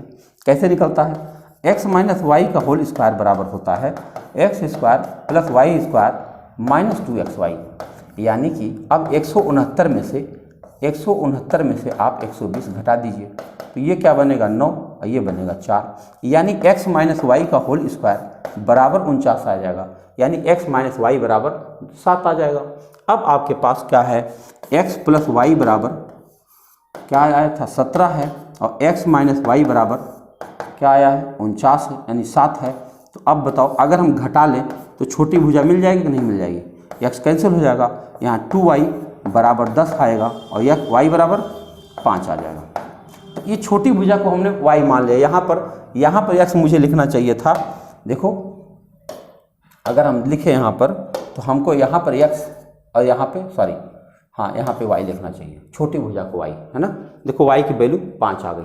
हालांकि 5 हम लोग देखते ही जान रहे थे, आप में से भी बहुत सारे लोग जान रहे थे कि अगर विकर्ण 13 है तो इसकी दोनों भुजाएं 5 और 12 हो सकती हैं। लेकिन मान लो हम नहीं जान पाते तो हमें क्या करना पड़ेगा, ये कुछ नहीं, ये जो a + b का होल स्क्वायर a - b का होल स्क्वायर कक्षा 6 का ये फार्मूला है, बस कक्षा 6 के फार्मूले से आपका उत्तर बन रहा है। दरअसल गणित के साथ खेलना चाहिए, है ना, जैसे play with numbers, play with mathematics, enjoy with mathematics. आइए देखते हैं अगला सवाल। किसी समद्विबाहु त्रिभुज की दो भुजाओं की लंबाई 7 सेंटीमीटर तथा 15 सेंटीमीटर है, इस त्रिभुज की परिमिति क्या है। अच्छा बताओ, ये समद्विबाहु है और ये समद्विबाहु ऐसे हो सकता है। अब प्रश्न ये है कि एक 7 सेंटीमीटर है और एक 15 सेंटीमीटर। अब बताओ कौन कौन हो सकता है। क्या यह, ध्यान से सुनिए, बहुत गणित वाली बात बता रहा हूँ, अगर हम इन दोनों को 7-7 मान के इसको 15 मान लें तो क्या यह एक त्रिभुज बन पाएगा। उत्तर नहीं बन पाएगा। क्यों नहीं बन पाएगा। आपको एक बात पता होगी त्रिभुज में कि त्रिभुज की किन्हीं दो भुजाओं का योग तीसरी भुजा से बड़ा होना चाहिए। तो अगर हम 7-7 जोड़ेंगे तो 14 होगा और 15 से कम है, इसका मतलब ये तरीका गलत हुआ। ये बहुत काम की बात है, यही गणित है, इतने में और कोई गणित नहीं है। इसका मतलब ये हुआ कि यहाँ पे जो लिखा हुआ है, देखो यहाँ पे होना चाहिए, इन्हें दोनों को 15-15 होना चाहिए और इसको 7 होना चाहिए। अब बन सकता है, देखो 15-7 22, उससे बड़ा है, 15-7 22, उससे बड़ा है, 15-30 7 से बड़ा है, ऐसे बन सकता है। अब करें इस त्रिभुज की परिमिति बता दो। भाई परिमिति में तीनों भुजाओं जोड़ना और क्या करना है, तो 15 + 15 + 7 तो 30-7 37 सेंटीमीटर आपकी परिमिति आ गई। ये रहा, ठीक है। देखो 29 भी दिया, ध्यान रखना, अगर 7-7 14 लिख दिए होते तो 14 15 29 भी आ जाता, लेकिन तब गलत होता क्योंकि तब त्रिभुज बन ही नहीं सकता था। लिखा है यदि 12 सेंटीमीटर आधार वाले त्रिभुज का क्षेत्रफल 12 सेंटीमीटर भुजा वाले एक वर्ग के क्षेत्रफल के समान है तो त्रिभुज के शीर्ष लंब की लंबाई क्या होगी। देखो भैया एक त्रिभुज है और इसका आधार 12 सेंटीमीटर, 12 सेंटीमीटर आधार वाले त्रिभुज का, ये इसका 12 सेंटीमीटर और ये किसका, इसका क्षेत्रफल कितना है, 12 सेंटीमीटर भुजा वाले एक वर्ग के समान है। अगर बताओ 12 सेंटीमीटर भुजा वाला कोई वर्ग है तो इसका क्षेत्रफल तो 144 हो गया। कह रहे हैं इसका भी क्षेत्रफल 144 है, तो भाई ऊंचाई बताना है। ऊंचाई माने h होता है, आप जानते हैं 1/2 गुणा आधार गुणा ऊंचाई बराबर 144 है। तो 12 बरहम 144 और ये 2 उधर जाएगा, h बराबर क्या हो जाएगा, 24 सेंटीमीटर आ जाएगा। कितना हो जाएगा, 24 सेंटीमीटर हो जाएगा। अगर वो त्रिभुज है, कह रहे त्रिभुज के शीर्ष लंब की लंबाई क्या होगी, तो आप कहोगे 24 सेंटीमीटर हो जाएगी। अगला प्रश्न है, एक त्रिभुज का क्षेत्रफल उस वर्ग के क्षेत्रफल के बराबर है जिसकी प्रत्येक भुजा 60 मीटर है। यदि त्रिभुज की ऊंचाई 90 मीटर हो तो आधार की लंबाई क्या है। एकदम लगभग वही सवाल है। फिर एक त्रिभुज है और फिर एक वर्ग है। अब कह रहे हैं कि जो त्रिभुज क्षेत्रफल उस वर्ग के क्षेत्रफल के बराबर जिसकी प्रत्येक भुजा 60 मीटर है। भाई अगर वर्ग की भुजा 60 मीटर है तो इसका क्षेत्रफल तो 3600 मीटर है ना, मीटर स्क्वायर होना चाहिए। अगर 3600 मीटर स्क्वायर है और बताओ त्रिभुज की ऊंचाई 90 कन्फर्म दे रखा है, अब की बार मुझे आधार नहीं पता है लेकिन क्षेत्रफल तो 3600 ही आना चाहिए। क्या मैं लिख सकता हूँ 1/2 गुणा आधार गुणा ऊंचाई बराबर 3600। तो बताओ अगर हमें 90 से इसको काट दें, 9 चौके 36, 40 आ जाएगा और ये 2 उधर जाएगा तो गुणा कर देगा 80। x बराबर क्या हो जाएगा, 80 सेंटीमीटर होना चाहिए। 80 मीटर, भाई बार सेंटीमीटर हो जा रहा ना, मीटर, जहाँ पर मीटर लिखा रहा है वहाँ मीटर जरूरी है, जहाँ सेंटीमीटर लिखा रहा है वहाँ सेंटीमीटर जरूरी है। आप देख लो कैसे लगाया जा रहा है। एक वर्ग तथा एक समबाहु त्रिभुज एक ही आधार पर बनाए गए हैं, इनके क्षेत्रफलों का अनुपात क्या होगा।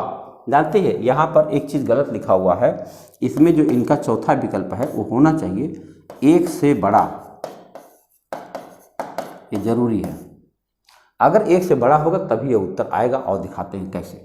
एक वर्ग है और एक क्या है, एक वर्ग तथा एक समबाहु त्रिभुज। अरे नहीं भाई, ये तो दूसरा सवाल फिर है, एक सेकंड। देखो एक वर्ग तथा एक समबाहु त्रिभुज, बताओ एक वर्ग है ये और एक समबाहु त्रिभुज एक ही आधार पर है, तो कैसे बनेगा समबाहु त्रिभुज, ऐसे बन सकता, एक ही आधार पर बने। तो कह रहे इनके क्षेत्रफलों का अनुपात बताओ।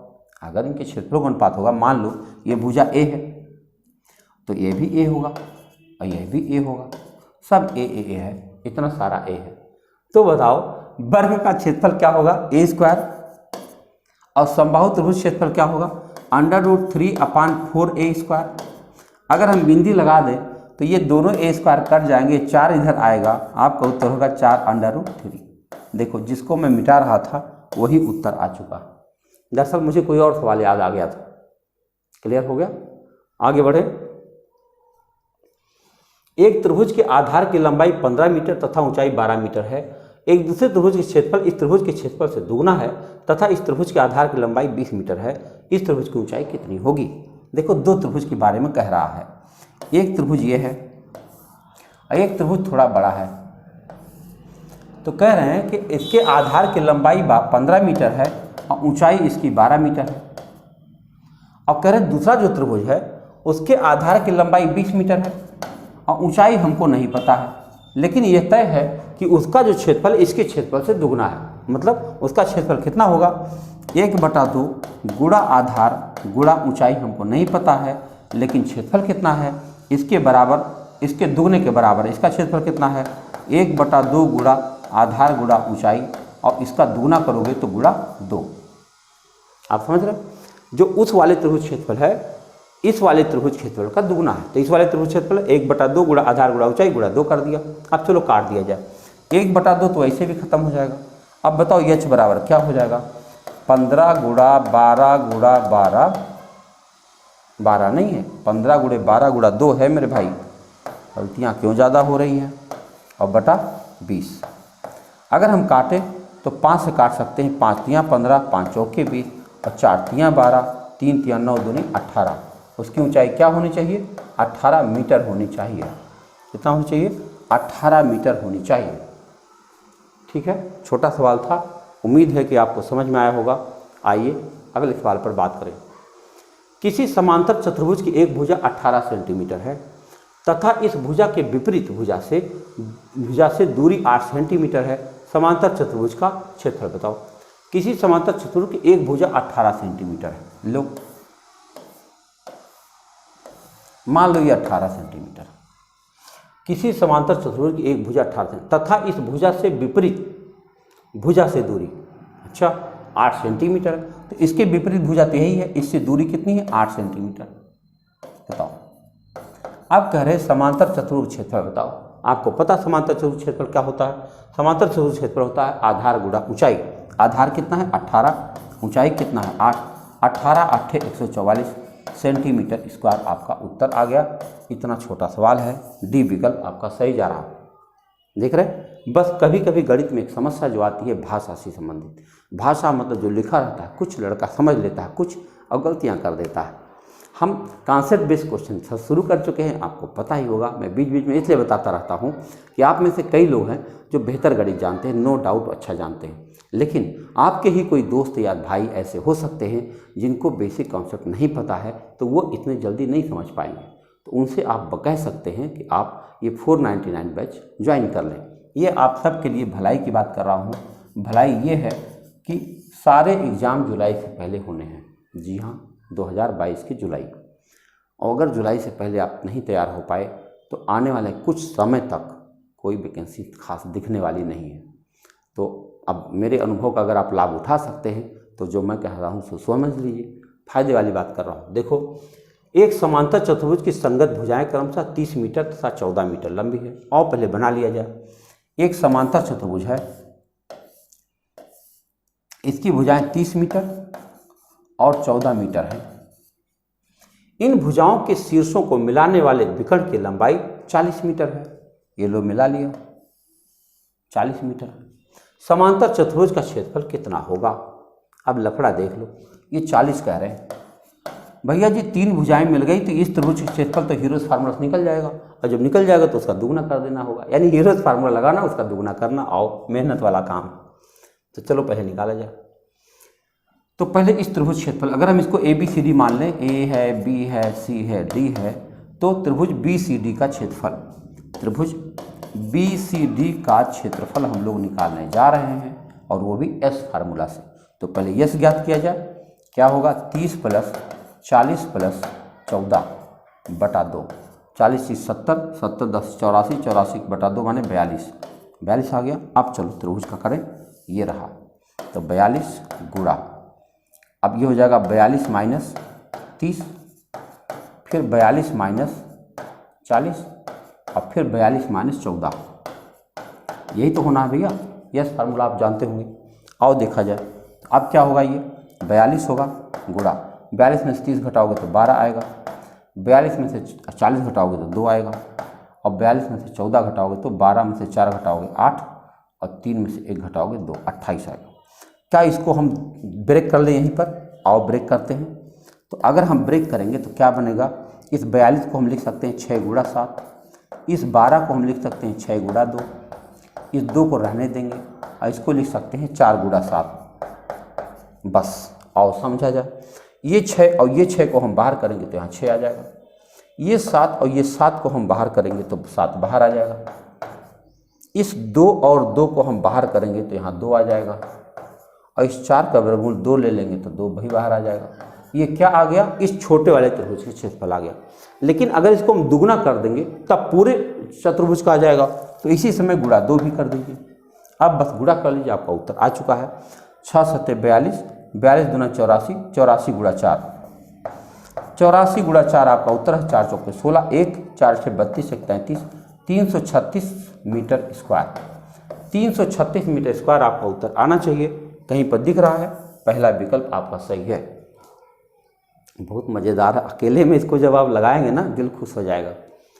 एक वर्ग तथा एक, हाँ यही सवाल हमको याद आ रहा था। देखो, एक वर्ग तथा एक समचतुर्भुज एक ही आधार पर बने हैं, इनके क्षेत्रफलों का अनुपात क्या होगा। देखो ये है वर्ग और इसी पर कोई समचतुर्भुज बना दिया जाए, ऐसे एक ही आधार पर बने। अब करें इनके क्षेत्रफलों का अनुपात बता दो। एक बात बताओ भाई, वर्ग मान लो इसकी भुजा ए है तो ये भी ए है, तो इसका स्क्वायर तो ए हो जाए। अब ध्यान रखना होगा, ये कभी भी ए नहीं हो सकता, ए से कम ही होगा। बताओ कितना होगा, ए से कम होगा। तो बताओ वर्ग का क्षेत्रफल तो ए स्क्वायर है, अनुपात इस समचतुर्भुज का क्षेत्रफल क्या हो जाएगा, ए गुणा ए से कम। बोलो ए से कम, तो निश्चित रूप से जो इनका गुणनफल होगा इसके गुणनफल से कम ही होगा।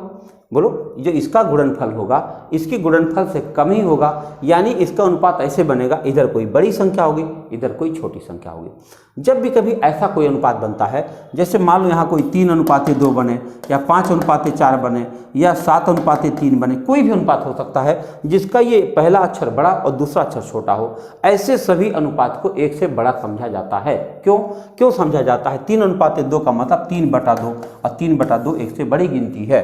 जब 5/4 क्या है, 5/4 यानी 5:4 माने 5/4 और 5/4 एक से बड़ी गिनती है। तो जो भी अनुपात बनेगा वह एक से बड़ा ही होगा, इसमें कोई शक नहीं है। ठीक है भैया, वर्ग का क्षेत्रफल सदैव ज्यादा होगा समचतुर्भुज के क्षेत्रफल से। एक समचतुर्भुज क्षेत्रफल 144 सेंटीमीटर वर्ग सेंटीमीटर है, इसके एक विकर्ण की लंबाई 18 है, तो दूसरे विकर्ण की लंबाई बताओ। बोलो भैया, समचतुर्भुज ये है और एक वर्ग इसका क्षेत्रफल पता है, एक की लंबाई 18 है। अब ये दूसरे वाले को नहीं पता, आपको पता है समचतुर्भुज क्षेत्रफल क्या होता है, d1 × d2/2 होता है और ये वैल्यू 144 दिया है, जबकि एक वैल्यू पता है 18। तो बताओ अब d2 की वैल्यू मिल जाएगी कि नहीं। d2 बराबर हो जाएगा 144 गुणा 2 और बटा 18, 18 8 144, d2 बराबर क्या आ गया, 8 दूना 16 सेंटीमीटर। जी हाँ, 16 सेंटीमीटर आपका उत्तर होना चाहिए। सी विकल्प आपका सही है, क्योंकि समचतुर्भुज का क्षेत्रफल होता है d1 × d2/2। अगला प्रश्न, एक समचतुर्भुज के एक विकर्ण की लंबाई दूसरे विकर्ण की लंबाई का 80% है। इस समचतुर्भुज का क्षेत्रफल बड़े विकर्ण के वर्ग का कितने गुना है। भाई पहले समचतुर्भुज बना लो आप। अब क्या कह रहे हैं, इसके जो एक विकर्ण है दूसरे विकर्ण की लंबाई का 80% है। 80% माने क्या होता है, अगर कोई चीज़ 100 है तो दूसरा 80 होगा, यानी कि 20 से काटो तो 5:4 का मामला है, यानी अगर ये 5x है तो ये 4x है। बोलो भैया, एक अगर 5x है तो दूसरा 4x है। अब क्या बोला गया है, बोला गया है इस चतुर्भुज का क्षेत्रफल होगा बड़े विकर्ण के वर्ग का कितने गुना होगा। वाह, तो बताओ इसका क्षेत्रफल कितना होगा भाई, 5x गुणा 4x बटा 2 इसका क्षेत्रफल होगा। और यह कह रहा है बड़े विकर्ण के वर्ग, बड़ा विकर्ण क्या है 5x के वर्ग का कितने गुना है, मान लो p गुना है, बस यही काटना है।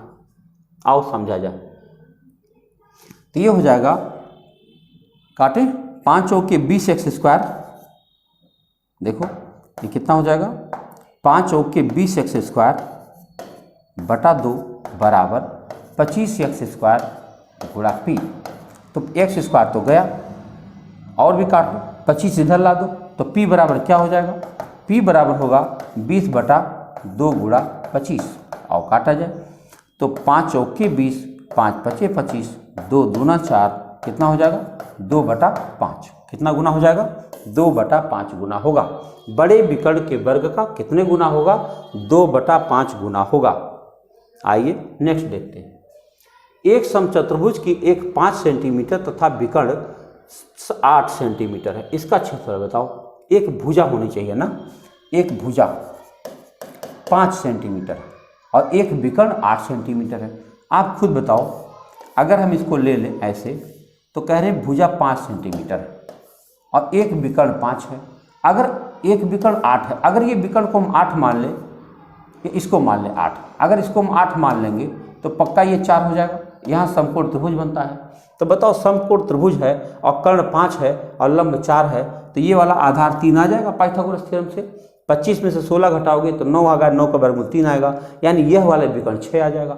एक विकर्ण 8 दिया है, दूसरा विकर्ण 6 आ चुका है, हमको क्षेत्रफल बताना है। d1 d2/2 होता है, यानी 8 गुणा 6 बटा 2, 2 चौके 8, 4 छके 24 सेंटीमीटर स्क्वायर। ये है आपका उत्तर, बी विकल्प आपका सही आ रहा है।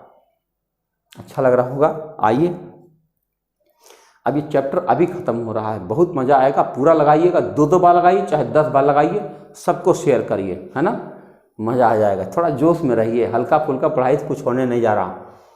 एक समचतुर्भुज का परिमाप 52 मीटर है तथा छोटा विकर्ण 10 मीटर है, इसके बड़े विकर्ण की लंबाई बताओ। एक बार बताओ भैया, अगर ये विकर्ण है और इसको कह रहे हैं 52 मीटर है, परिमाप 52 है, बताओ अगर परिमाप 52 है यानी 4a बराबर 52 है, तो फिर a बराबर 13 होगा ही। और अगर यह 13 है, यह 13 है, और कह रहे हैं एक विकर्ण कितना है 10 मीटर है। अगर एक विकर्ण 10 मीटर है, अगर इसको हम 10 मान लें तो ये तो 5 होगा ही। अब आप खुद देख लो कि ये कर्ण है 13, आधार है 5, according to Pythagoras 13 square 169, 5 square 25, 169 में से 25 घटाओगे तो कितना आ जाएगा 144, 144 के वर्गमूल 12 होता है, ये भुजा 12 हो गई। अगर ये भुजा 12 हो गई तो पूरा विकर्ण 24 हो जाएगा। पूछा क्या गया है, बड़े विकर्ण की लंबाई बताओ। बड़े विकर्ण की लंबाई कितनी आ गई 12 गुणा 2 बराबर 24 सेंटीमीटर, कितना हो गई 24 सेंटीमीटर। अरे मीटर है भाई, मैं बार बार जो है मीटर सेंटीमीटर इधर उधर कर दे रहा हूँ, जरा देखते रहिएगा। आपकी भी तो कुछ जिम्मेदारी है, देखते रहिए। एक समलंब चतुर्भुज की समांतर भुजाएं 1.5 मीटर तथा 2.5 मीटर लंबी है। अच्छा, समलंब चतुर्भुज है तथा इन भुजाओं के बीच लंबवत दूरी 6.5 मीटर है। इस चतुर्भुज का क्षेत्रफल कितना होगा। जरा सोचो, समलंब चतुर्भुज ऐसे होता है कि नहीं।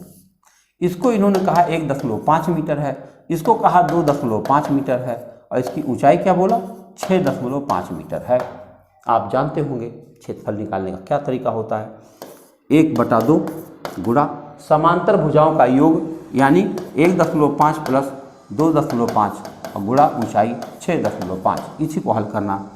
तो चलो जोड़ा जाए, 1/2 गुणा इसको जोड़ो तो 2.5 4 होता, और गुणा 6.5, 2 से इसको काट दोगे तो 65 गुना 130, 13 क्या है मीटर है, मीटर स्क्वायर आपका उत्तर आना चाहिए। कितना आना चाहिए 13 मीटर स्क्वायर इसका उत्तर होना चाहिए, टोटल सरफेस इसका। आओ नेक्स्ट क्वेश्चन देखते हैं। लिखा एक समलंब चतुर्भुज की समांतर भुजाओं का अनुपात 3:5 है, इनके बीच की दूरी 12 सेंटीमीटर है। इस त्रिभुज का क्षेत्रफल 384 वर्ग सेंटीमीटर है, तो समांतर भुजाओं में से छोटी भुजा की लंबाई क्या होगी। 3:5 बताया जा रहा है, इसको हम 3x, इसको हम 5x मान लें, और इसकी ऊंचाई को 12 दे रखा है। ये 12 सेंटीमीटर है, ध्यान रखिएगा आपकी बार सेंटीमीटर मिस नहीं होना चाहिए। इसका क्षेत्रफल दिया हुआ, हम जानते हैं क्षेत्रफल कैसे निकलेगा, 1/2 गुणा समांतर भुजाओं का योग 5x + 3x 8x और गुणा ऊंचाई 12 है और क्षेत्रफल कितना दिया है 384 है। आओ काटा जाए। तो हम चाहें तो इसको यहाँ से 2 चौके 8 कर देंगे, यहाँ बचेगा x, हमारे पास बचेगा x बराबर क्या हो जाएगा बताओ, 384/4 गुणा 12। चलो 12 से काटते हैं, 12 × 36, 12 दूनी 24, 4 8 32। x की वैल्यू 8 आ गई। अगर x की वैल्यू 8 आ गई तो छोटी भुजा की लंबाई पूछा गया था, छोटी भुजा 3x है, तो बताओ 3x बराबर क्या हो जाएगा, 8 × 3 = 24। 24 सेंटीमीटर आना चाहिए। बी विकल्प आपका सही जा रहा है। प्यारे विद्यार्थियों, बहुत मस्ती से पढ़िए, एकदम मजा लेके पढ़िए। जितना खुश रहेंगे उतना बढ़िया गणित आएगी। और बताऊं, टीईटी के लिए, टेट, सुपर टेट और सीटेट के लिए हम अलग से एक मैथ की ऑफलाइन क्लास बनाने जा रहे हैं होली के ठीक बाद। आप कहीं भी पढ़ रहे हो, किसी कोचिंग से पढ़ रहे हो, तो अगर मैथ की प्रॉब्लम आपको आ रही है तो शाम को 5 बजे से क्लास चलेगी। शाम को 5 बजे, ध्यान रखिएगा। आप अपने दोस्तों को भी बता सकते हैं, शाम को 5 बजे हमारी संस्था न्यू आकार अकेडमी पर। तो चलिए, एक प्रश्न आया है, 111 नंबर का सवाल है। लिखा, एक घोड़ा 40 मीटर लंबे तथा 24 मीटर चौड़े आयताकार घास के मैदान के कोने पर गाड़ी गई खूंटी से 14 मीटर लंबी रस्सी से बंधा हुआ है। घोड़ा खेत के कितने क्षेत्रफल तक चल सकता है? अच्छा बताओ, ये मैदान चाहे जितना बड़ा हो, है, इसकी लंबाई चौड़ाई से क्या लेना देना है? ये 40 मीटर है, ये 24 मीटर है। कह रहे हैं एक घोड़ा खूंटी से बंधा है और 14 मीटर लंबी रस्सी से बंधा है, तो भैया जी इतने तो घास चर पाएगा ये? बोलो, मैदान चाहे जितना बड़ा हो, रस्सी तो आपने 14 का रखा है। अभी आप जानते हैं यहाँ 90 डिग्री कोण बन रहा है, तो क्या ये 1/4 वृत्त है? अगर 1/4 वृत्त है तो 1/4 πr² होगा। या तो आप चाहो तो सेक्टर का फार्मूला लगा सकते हो, πr² θ/360, और θ 90/360 करोगे 1/4 ही आएगा। यानी 1/4 वृत्त का क्षेत्रफल लगा दो, 1/4 गुणा 22/7 और गुणा r² माने 14 × 14। बस यही इतना करना। तो 7 दूना 14, 2 दूना 4, 2 7 14, 22 7 154। 154 मीटर स्क्वायर आपका उत्तर बन रहा है। कहीं दिख रहा है? पहला विकल्प सही जा रहा। देख लीजिए, अब सवाल है, एंजॉय करिए बस। सवाल तो केवल एंजॉय करने के लिए बना हुआ है। क्या सवाल है भाई, गजब का मामला है। इसके लिए तो हमें पेज लेना पड़ेगा अच्छे से। एक समबाहु त्रिभुज ABC के परिवृत्त की त्रिज्या r है। कोण A, कोण B तथा कोण C के अर्धक AD, BD तथा CD बिंदु D पर मिलते हैं। AD को मिलाकर नीचे तक बढ़ाया गया जो BC को E बिंदु पर काटता है। यदि AD बराबर BD बराबर CD बराबर R है तो त्रिभुज ABC के क्षेत्रफल के लिए निम्नलिखित में से कौन सा कथन सत्य है? देख लो आप मामला क्या है ना। अब अगर मामला यही है तो चलो एक पेज लेते हैं, क्योंकि यहाँ पर उतनी जगह है नहीं समझाने के लिए। हम एक पेज लेकर समझाने का प्रयास करते हैं, है ना। चलो समझा जाए। इन्होंने कहा कि एक त्रिभुज है ABC। देखो, एक त्रिभुज है, एक समबाहु त्रिभुज, और इसको यहाँ से इन्होंने ऐसे कर दिया है। इसका नाम है A, B और C। अच्छा, ये किसी बिंदु पर काट रहे हैं इस जगह पे। देखो, ये यहाँ से आ रहा AD, BD तथा CD, ये D बिंदु है। अब करें AD को बढ़ाकर आगे E बिंदु तक मिलाया गया, इतना मिला दिया। उसके बाद कह रहे हैं क्षेत्रफल क्या होगा। इतना आप पहले चित्र देख लो, एक बार हमें दोबारा पढ़ना पड़ेगा सवाल को। आओ समझें, दोबारा पढ़ना पड़ेगा। AD, BD, CD बराबर R हो गया। त्रिभुज ABC का क्षेत्रफल बता दो। निम्नलिखित में से कौन सा कथन सत्य है? जरा इनका देखो, विकल्प बहुत जायकेदार विकल्प दे रखा ना। सही विकल्प नहीं है, बहुत जायकेदार विकल्प है। आओ समझा जाए। तो क्या होगा, हमें इसका क्षेत्रफल बताना है। हम जानते हैं कि अगर इस ABC का क्षेत्रफल निकालना हो तो अगर हम खाली ये कर दें कि 1/2 गुणा आधार, आधार क्या है BC, और गुणा ऊंचाई क्या है AE, अगर इतना हम कर दें तो भी क्षेत्रफल आ जाएगा। लेकिन ऐसे कहाँ करने देंगे, इस फॉर्मेट में तो जवाब ही नहीं। फॉर्मेट तो बड़ा घुमावदार है। तो देखो क्या करें, अब इस BC को हम क्या लिख सकते हैं, 2BE लिख सकते हैं। बताओ, लिख सकते नहीं? BE बराबर EC है तो 2BE लिख सकते हैं। तो अभी 1/2 खत्म कर देंगे, 1/2 गुणा BC की जगह मैं लिख रहा हूँ 2BE और गुणा AE को क्या कह सकते हैं, AE को क्या कह सकते हैं, यहाँ से यहाँ तक R है और ये किसको हम DE कह सकते हैं। तो ऐसे हो जाएगा ये R + DE, यहाँ तक हो गया। अब ये 2 और 2 कट गया। अब हमारा क्षेत्रफल BE गुणा R + DE है। अभी भी हमारा उत्तर इस पैटर्न पर नहीं मिल रहा है। देखो इनका पैटर्न बड़ा अजीब है। इस पैटर्न पर लाने के लिए कुछ अभी और काम करना पड़ेगा। क्या करना पड़ेगा, आओ देखते हैं। यहाँ पर इसको अगर हम ध्यान से देखें, इस वाले त्रिभुज को यहाँ से लेके यहाँ तक, तो क्या यह एक समकोण त्रिभुज दिख रहा? तो हम BE की वैल्यू अगर निकालना चाहें, ये R है, तो R देखो BE बराबर क्या हो जाएगा बताओ, BE स्क्वायर बराबर क्या हो जाएगा, R स्क्वायर - DE का स्क्वायर हो जाएगा। कोई दिक्कत? अब बताओ केवल BE बराबर क्या हो जाएगा, केवल BE बराबर हो जाएगा R स्क्वायर - DE का स्क्वायर हो जाएगा। B की वैल्यू क्या हो जाएगी, R स्क्वायर और इसके ऊपर √ हो जाएगा। अच्छा एक बात बताओ, अगर इसको हम √ कह सकते हैं और A square - B square term दिख रहा है, तो क्या हम इसको ऐसे लिख सकते हैं, एक ब्रैकेट में R + DE और एक ब्रैकेट में R - DE, एकदम आराम से कह सकते हैं।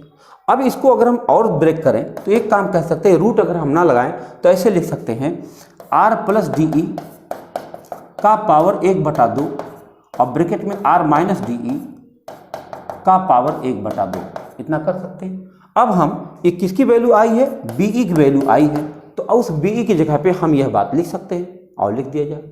तो BE की जगह पे मैं लिखूंगा R + DE का पावर 1/2, फिर R - DE का पावर 1/2 और दूसरा ये तो रहेगा ही R + DE का पावर 1, कोई पावर नहीं तो 1 है। आप जानते हैं गुणा में घातें जुड़ती हैं, इसका बेस और यह बेस दोनों बराबर है, तो अब हम लिख सकते हैं R + DE का पावर 1 धन 1/2 करोगे तो 3/2 हो जाएगा और दूसरे में हो जाएगा R - DE का पावर 1/2 और ये आपका उत्तर आ गया है। थोड़ा सा अजीबोगरीब है, कठिन हम नहीं कह सकते, लेकिन मज़ेदार तो है। अब आओ देख लिया जाए उनमें से कौन विकल्प सही हो सकता है।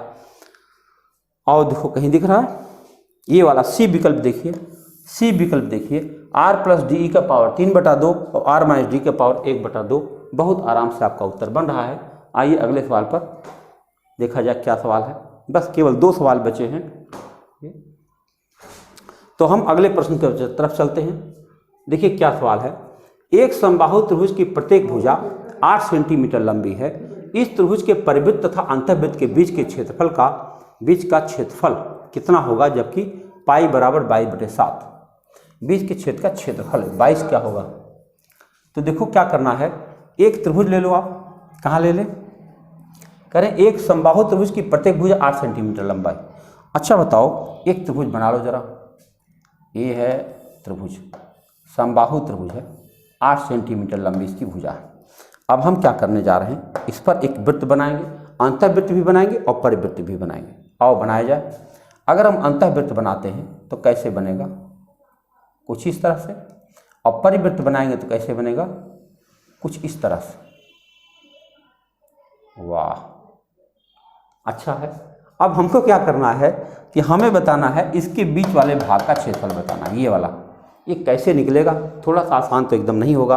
क्या करना चाहिए आपको, पहले इसे मिला लेना चाहिए ऐसे, तो आपको यह पता चल जाएगा कि ये जो छोटा वाला हिस्सा है ये छोटे वाले वृत्त का है त्रिज्या, और ये यहाँ से बड़ा वाला हिस्सा जो है बड़े वृत्त का क्षेत्रफल है। आप जानते होंगे 2:1 में माध्यिकाएं बांटती, ठीक। अब अगर त्रिभुज की भुजा 8 सेंटीमीटर है तो इसकी ऊंचाई तो मिल ही जाएगी। बताओ त्रिभुज की ऊंचाई क्या होगी, त्रिभुज की हम ऊंचाई निकालने जा रहे हैं। त्रिभुज की ऊंचाई होती √3/2a, ठीक है। अब बताओ √3/2a है, a की जगह पे हम 8 लिख सकते हैं, तो 2 चौके 8 यानी 4√3 आ गया टोटल ऊंचाई। अगर 4√3 टोटल ऊंचाई आ गई तो बताओ इसका बड़ा हिस्सा कौन है और छोटा वाला हिस्सा कौन है। हम कैपिटल R अगर निकालना चाहें तो कैपिटल R हो जाएगा 4√3 गुणा 2/3 और स्मॉल r क्या हो जाएगा 4√3 गुणा 1/3। यहाँ तक हो जाएगा। अब हमको क्या बताना है, बीच वाले भाग का क्षेत्रफल। जब हमको दोनों आर मिल ही गया है तो हम क्या करेंगे, बड़े वृत्त के क्षेत्रफल में से छोटे वृत्त का क्षेत्रफल घटा देंगे और घटाया जाए। तो यहाँ देखो pi capital R square, capital R ये रहा 4 दूनी 8 रूट 3 बटा 3 है, 4 नहीं 8 रूट 3 बटा 3 का स्क्वायर माइनस पाई ये कितना है 4 रूट 3 बटा 3 का होल स्क्वायर। अब थोड़ा सा कंजेस्टेड तो नहीं लग रहा, पाई अगर हम कॉमन ले लें तो यहाँ बन जाएगा ए स्क्वायर माइनस बी स्क्वायर यानी 8 रूट 3 अपान 3 का होल स्क्वायर और माइनस 4 रूट 3 अपान 3 का होल स्क्वायर। अब आप एक बात जानते होंगे कि ए स्क्वायर माइनस बी स्क्वायर को हम ए प्लस बी ए माइनस बी भी लिख सकते हैं और पाई की जगह पर हम 22/7 तो लिखेंगे ही लिखेंगे, लिख दिया। अब क्या करेंगे, इन दोनों को जोड़ेंगे, ए प्लस बी ए माइनस बी। जब जोड़ेंगे तो 8 4 12 रूट 3 अपान 3 होगा और जब हम घटाएंगे तो 8 में से 4 घटाएंगे 4 रूट 3 अपान 3 हो जाएगा। बस इसी को काटना है और काटा जाए। तो अगर हमने इसको काटा तो इस दोनों रूट 3 से एक 3 कट जाएगा और इस 3 से 3 चौके 12 हो जाएगा। अब आप क्या हो रहा है 4 चौके 16, 16 गुणा 22 बताओ 16 गुणा 22 अगर हम करते हैं तो 16 दूनी 32 3 16 दूनी 32 और 3 35 352/7 आ गया। अब 352/7 को हम कहीं भी निकाल लें, 352/7 को हम भाग दे देंगे, 7 5 35 और 0 2/7 तो ये हो गया 50 सही 2/7। कहीं दिख रहा है 50 सही 2/7 सेंटीमीटर स्क्वायर हो जाएगा। अगर यहाँ पर कहीं आपको ज़्यादा कंजेस्टेड दिख रहा होगा मैं अलग कलर से लाइन खींच देता हूँ क्योंकि जगह थोड़ी कम थी और मैं उसी पर बनाता चला गया, तो आप देख लीजिएगा। और अगर कहीं समस्या बनती है तो हमसे एक बार पुनः बात कर लीजिएगा। ये आज का आखिरी प्रश्न है, आखिरी प्रश्न है, द्वारा समझा जाए क्या होगा। किसी त्रिभुज के प्रत्येक शीर्ष बिंदु से उसकी सम्मुख भुजा के समांतर एक रेखा खींची जाती है। इस प्रकार बने त्रिभुज की परिमिति का प्रारंभिक त्रिभुज की परिमिति से क्या अनुपात है। आओ समझते हैं। कह रहे हैं कि एक त्रिभुज है, ये वाला त्रिभुज है। अब कह रहे हैं इसके शीर्ष बिंदु से सम्मुख भुजा के समांतर एक रेखा खींची जाती है, ऐसे, ये देखो ऐसे और ये देखो ऐसे। अगर खींचोगे तो एक बड़ा सा त्रिभुज बन जाएगा। मान लो इस छोटे वाले त्रिभुज की भुजा x, y और z रही होगी तो आपको पता होगा अगर हम सिमिलैरिटी वाला फार्मूला बनाते हैं तो ये अगर z है तो ये 2z बन जाता है, ये अगर y है तो ये 2y बन जाएगा और ये अगर x है तो 2x बन जाएगा। अगर जान रहे होंगे तो अच्छी बात, नहीं जान रहे तो त्रिभुज की समरूपता पढ़िएगा तो यह बात आपको एकदम क्लियर हो जाएगी। और अगर तब भी नहीं समझ में आएगा तो हमको मैसेज जरूर कर दीजिएगा। उसका कारण ये है कि वीडियो को बहुत लंबा नहीं चाहते हैं, आराम से आप समझ जाएं। तो बताओ, कह रहे हैं इनकी परिमिति का अनुपात क्या होगा। बताओ अनुपात कैसे निकलेगा। बड़े वृत्त का, बड़े त्रिभुज का परिमाप क्या होगा 2x + 2y + 2z और छोटे का क्या है x + y + z। अनुपात बताना है तो हम 2 कॉमन ले लें, x + y + z और यहाँ क्या है x + y + z। तो इस तरह से आप देखो ये दोनों कट जाएगा, यहाँ 2 बचेगा, यहाँ 1 बचेगा, 2:1 आपका सी विकल्प सही है। तो प्यारे विद्यार्थियों, आर.एस. अग्रवाल का 2D डिजाइन का पूरे 114 प्रश्न थे, सारे के सारे हमने हल कर लिए हैं। अगर मान लीजिए आपको किसी भी प्रश्न में कहीं से कोई समस्या बन पाती है तो कृपया ये नंबर व्हाट्सअप है, ज़रूर हमको बताइएगा, ठीक है। और फिर एक बार मैं कहूँगा कि अपने परिवार को बड़ा करें, जितना बड़ा परिवार होगा बहुत मज़ा आएगा, एकदम आनंद होगा। सारी गणित को हम ऐसे ही हलवा बना के छोड़ेंगे। बने रहिए हमारे साथ। बहुत बहुत धन्यवाद।